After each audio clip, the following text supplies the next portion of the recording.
John Powdrill, for those of you who've never seen me before. Anyway, this is just to introduce the video which is presented here. It's based on the project The Road to Roman Road. It's about why and how the Powdrills actually arrive and live at 44 Roman Road. Now, it's divided into two parts. The first part gives some detail about the work on the project and how it was collected together, and also focuses on some of the themes that come up in chapter 1, which is Betty's story. In other words, the life of Betty Powdrill, Betty Murray as she was then living in Liverpool. So it takes her life that she experienced through to 1946 when she marries Cliff and then moves to Leicester.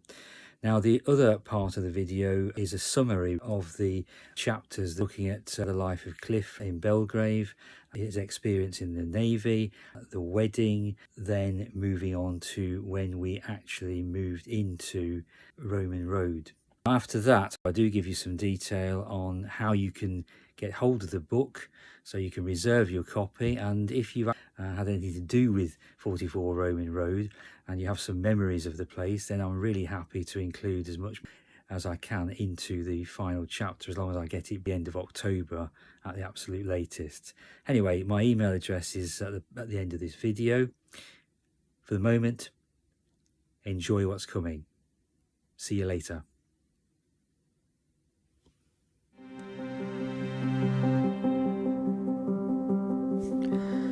The Road to Roman Road is the story about why and how we, the Powdrill family, ended up living at 44 Roman Road.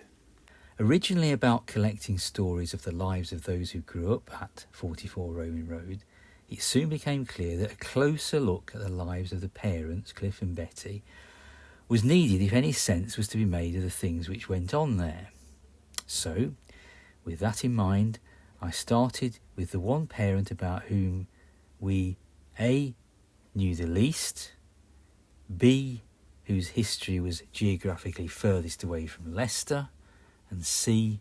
for whom photographic evidence was at a premium. The search for Betty's, Mum's, background meant a virtual search of as much as possible in Liverpool. One of the first challenges was to establish who in our family knew what, and of course we all knew different, sometimes contradictory things. For example, it took a few weeks back and forth, including the intervention of various religious order and Liverpool city archivists, before it was possible to actually assert that Betty's school had been Broughton Hall Convent. Generous help from brothers and sisters was enhanced by an early encounter with a newfound cousin, Tony Byrne, as we both searched for information about our mutual relation. Elizabeth Murray Sr., née Byrne, our Granny Murray, Mum's mum, was also Tony's great aunt. Like the Powdrills, Tony had been searching for the background to Granny Murray's husband, our maternal grandfather, William Murray. Pooling what we could find out together with the stories that the Powdrill siblings had gleaned from our mother over the years, available anecdotes plus official school, hospital records, trade directories, newspaper reports, family members' recollections, including discussions with those found-again family connections, such as first cousin Judith Archer and second cousin Margaret Margetson, it has at last been possible to produce this pilot chapter of a work which will eventually be presented in 5 chapters. So, using a colour scheme of black Calibri font size 14 for the main story, and a combination of maroon, blue, black and white text for the supplementary material, and images all on cream gloss paper, the chapter starts by presenting 2 important features. The first feature is the family tree. This one tracing the Byrne, Murray, Powdrill line, highlighting the Byrne lineage in blue. The second version highlights the Murray lineage. The second important feature is the map showing Betty's Liverpool landmarks, a double-page spread covering most of the northeastern areas of Liverpool. Betty's story begins and continues on all the even-numbered pages. The odd-numbered pages are used to expand with supplementary information. For example, these are some places with which Betty would have been very familiar in Walton. The red arrow in this picture points to the back of the shop where Betty lived with her mother and sister over the newsagents and tobacconists which her mother ran at 4 Rice Lane between 1939 and 1945. From here, she had easy access to cinemas, those important centres for passing news bulletins. The Bedford was the closest, which, as part of the British Gaumont Group, offered the broadest and most up-to-date selection of films in comparison with the Astoria and the Atlas, which are also fairly close. Close to was the swimming pool, Walton Library, and the shopping facilities on County Road. Here is tram service number 20 waiting at the Queen's Drive Rice Lane Junction. Thanks to the total of 97 miles extensive Liverpool Corporation Tramways network, Betty could and did take a tram from outside her home direct to Pier Head on the Mersey and thence by ferry to a number of holiday spots, including the Isle of Man.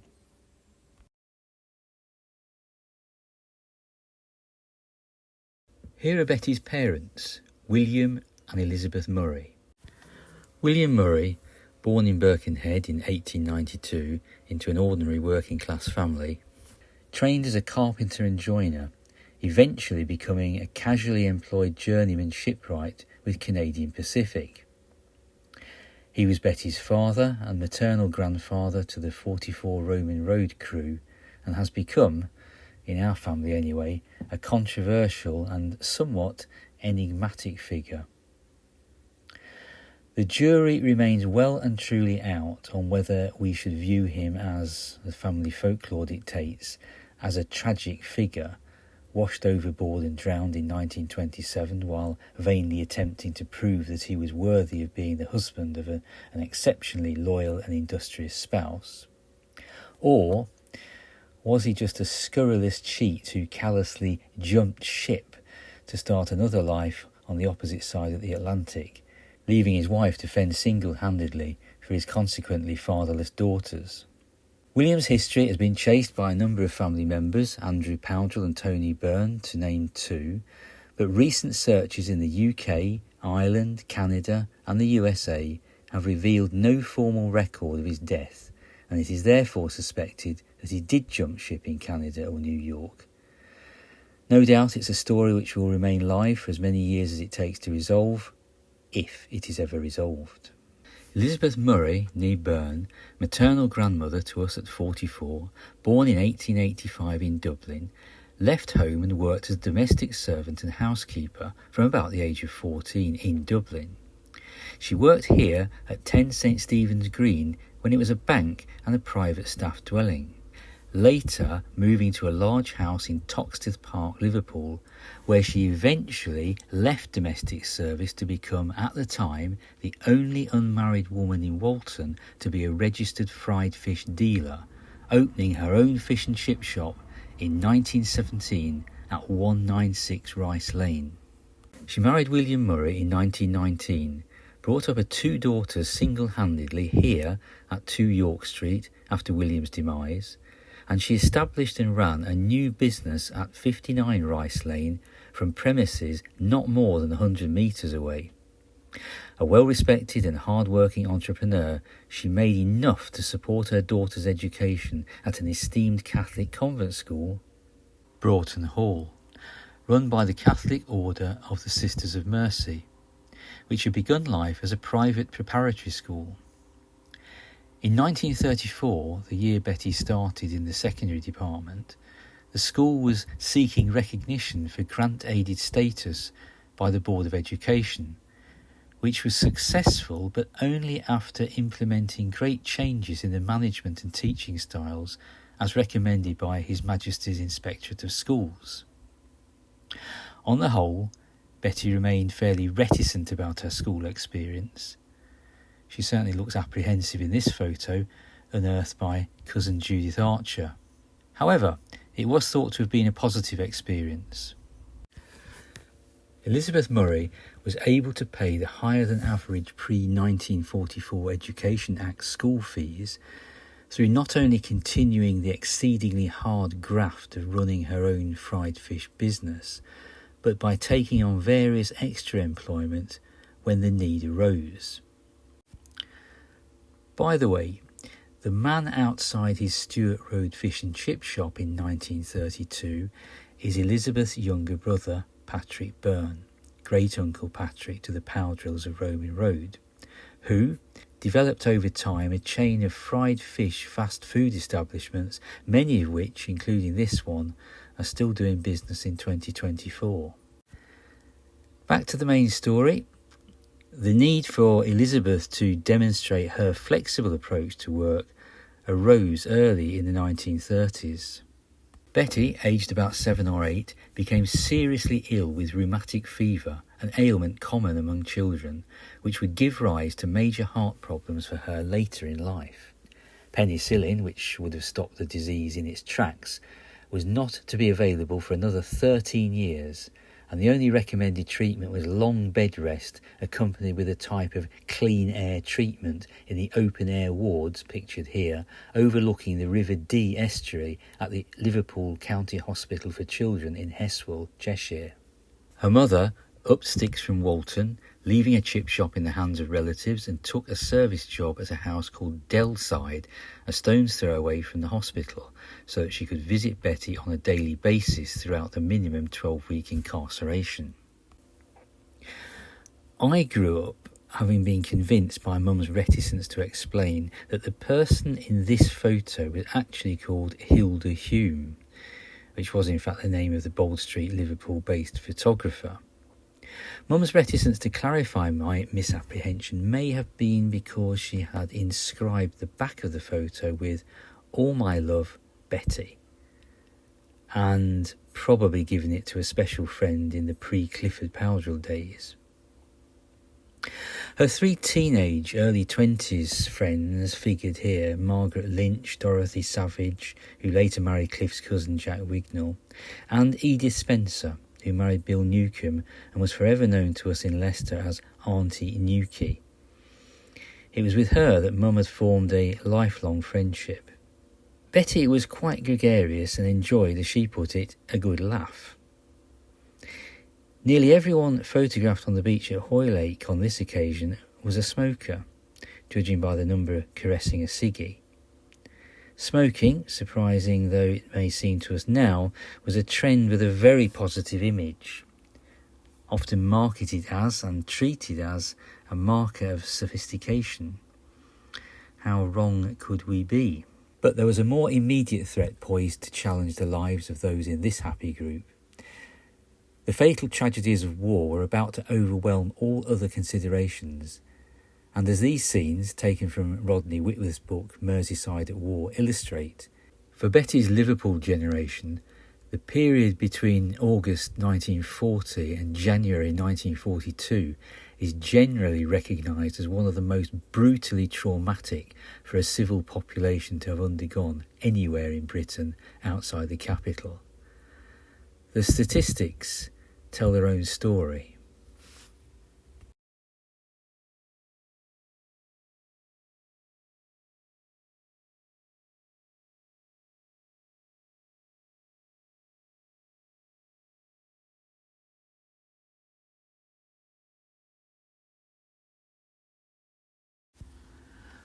Four Ice Lane was the newsagents and tobacconists owned and run by Betty's mother, where the family lived for the duration of the war.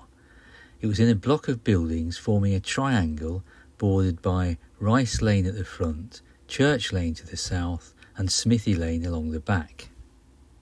This photo, from much later, 1967, taken by J.D. Rogers, shows Four Ice Lane, Arrowed, adjacent the mock Tudor brown cow public house, both in the close proximity of the post-war rebuilt St Mary's Church in the background.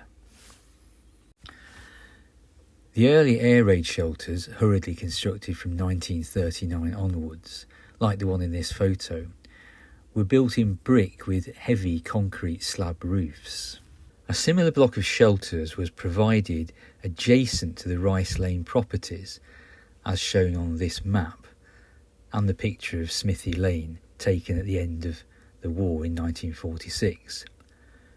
But many people, having been frightened by stories of large numbers killed by direct hits on shelters in the area, avoided using them in spite of the obvious risks. 4 Rice Lane was vulnerably situated near the railway tunnel linked to a major Liverpool dock.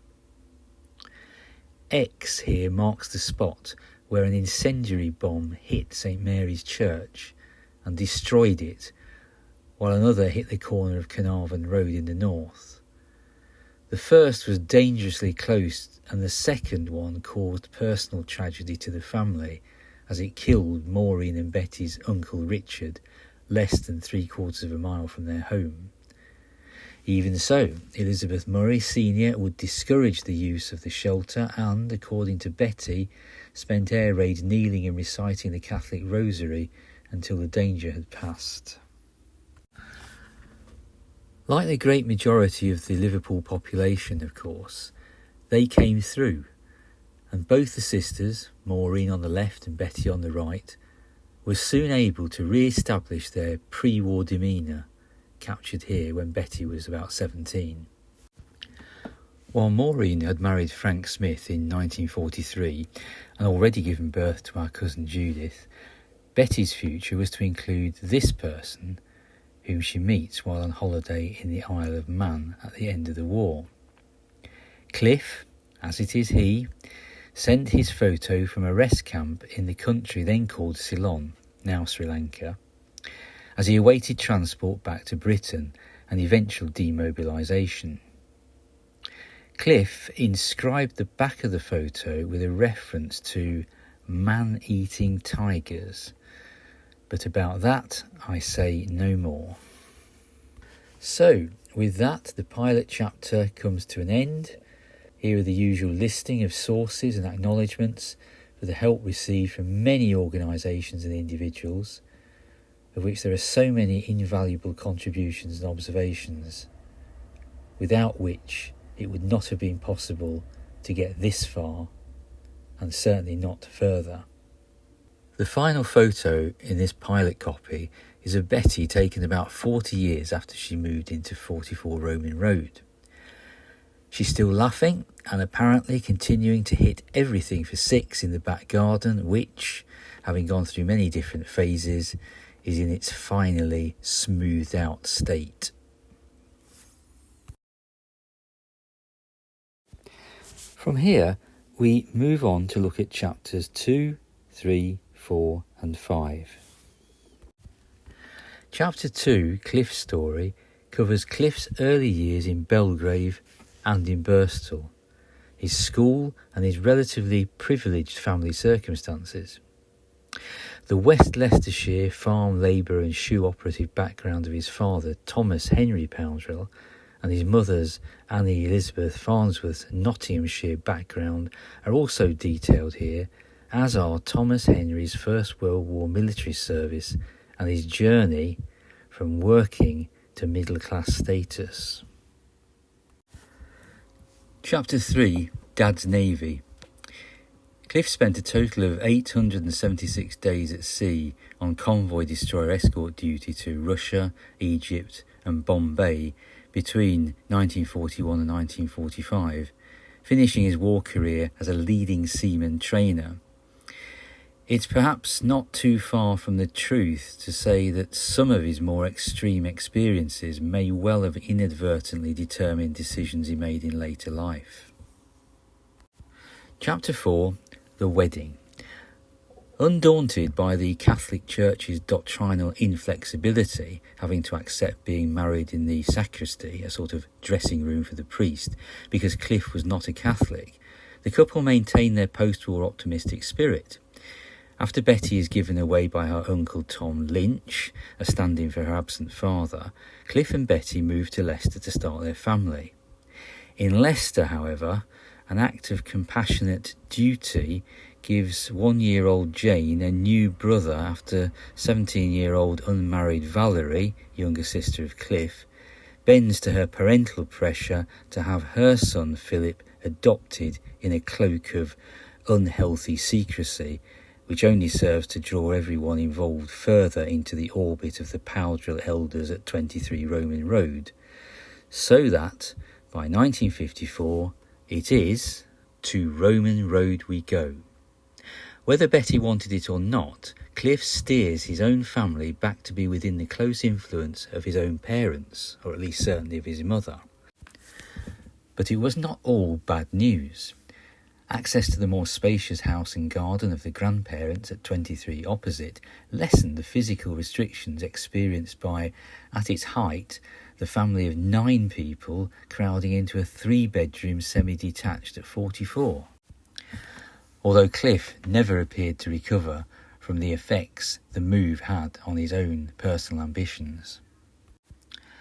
For the next 60 years there is a Powdrill presence at 44 Roman Road, and for 30 of those years the two households lived shared lives, often including regular group holidays to places such as Anderby Creek and the East Coast, Ireland and even Cornwall during the 1950s. This chapter includes a tour of the house, describing the rooms and the memories called to mind. Here's a selection. Here in the living room with its functional pipe-holding mantelpiece in the background, and Betty tidying up the grate with the fireplace's forever missing tile. Here the cramped and inconveniently old-fashioned kitchen in which Betty spent most of her time, the view from the back bedroom to the garden below, which over time changed from a place to relax, play or pose in to a space fit only for lamentation and sheds, of course. This one erected by Cliff. The front room, which served its time in the guise of lounge, playroom, even bedroom, and then finished its days as a slightly posher dining room. The very ill-fated conservatory, which a few lucky guests were to experience before it dramatically collapsed during a November storm in 1972. The intriguing mysteries of the garage, which occasionally housed a car, and then many mopeds and motorcycles, and of course the homemade clothes dryer. There was once a modest lean-to garden tool shelter at the back, which I am definitely ignoring here, but appears to be clearly in the investigatory sights of others. The driveway, where most of the vehicles ended up, especially like the hearse, if they were too big, became useful backdrops for the odd family photo. We could regret or fantasise in equal measure, try out new skills, pose with our family using different vehicles for a backdrop if they were not sold off as part of Andrew's developing car maintenance enterprise, or used to give Betty a taste of a luxury exceeding even that of the revamped front room. So, with Betty's stylish departure, this summary must now draw to a conclusion. And although the main characters in our story line up round the edge to take an interim bow, it is not the end of the whole story. You will be able to read much more detail about what happened on the road to Roman Road when the full work, comprising all 5 chapters, is published in 2025. So, if you'd like to be notified when the book is ready, or reserve a copy, or even, if you're thinking about this, you might want to contribute your own story about 44.